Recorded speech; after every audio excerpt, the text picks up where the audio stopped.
भद्राय नमः देवस्याय नमः भद्राय गौरष्टाय नमः शुभ्राय स्वाहनपराघनरमणिदेवाय नमः शुभ्राय हरिद्याय नमः भगवत्सभ्याय नमस्याय नमः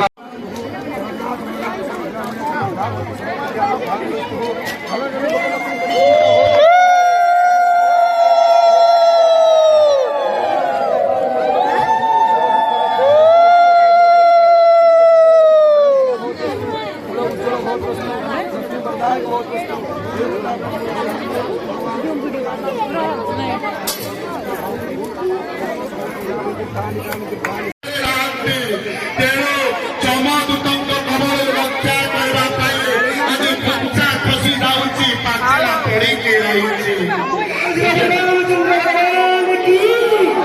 ତେଣୁ ଗୋଟିଏ କଥା ମନେ ରଖିବେ ଆଜ୍ଞା, ଆସୁଥିଲେ ଏଇ 3-4 ଦିନ 5 ଦିନ ହେଇଗଲାଣି ଗୋଟେ ଜାଗାରୁ, ସେଠି ଯେତେବେଳେ ଆସି ପହଞ୍ଚିବା ବେଳକୁ ବାଟରେ ଆସୁଛି ବ୍ରହ୍ମପୁରରୁ କାର୍ଯ୍ୟ ସାରିକି ହଠାତ୍ ଦେଖିଲା ବେଳକୁ କିଛି ଲୋକ ଠିଆ ହେଇଛି, ରୁଣ୍ଡ ହୋଇଛନ୍ତି।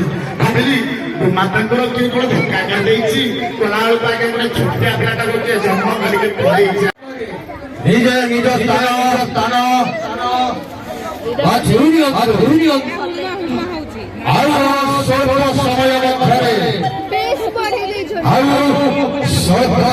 ମଧ୍ୟରେ ମା ସଜପଥାଳି ରଘୁନାଟ୍ୟ ତାର ଆରମ୍ଭ କରିବାକୁ ଯିବ। ମାନଙ୍କର ଆଜି ପୂର୍ଣ୍ଣ ବିଶ୍ୱ ଶାନ୍ତି ମହାଯଜ୍ଞ